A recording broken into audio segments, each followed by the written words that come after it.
Patay ang 50 anyos na lalaki matapos pagbabarili ng hindi pa nakikilalang sospek sa Tanawan City, Batangas.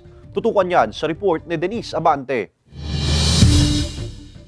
Pauwi na raw sana sa Barangay Banjo West, Tanawan City sa Batangas sakay ng kanyang motorsiklo ang 50 anyos na lalaki mula sa kanyang trabaho bilang driver sa City Hall nang pagbabarilin siya ng hindi pa nakikilalang mga suspect na lula ng gray na SUV sa bahagi ng Barangay Banjo East ng nasabing lungsod.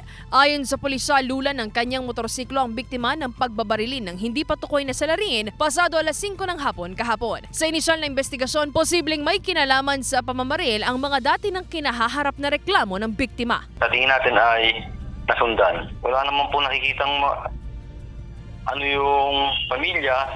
Subalit yung background po ng biktima ay nakita natin dito sa kanyang record. Meron po siyang nasangkutan na 4 na kaso. Murder case sa Lipa, isang murder case sa San Pablo City, at meron din po siyang rape case dito sa Tanawan City last 2023.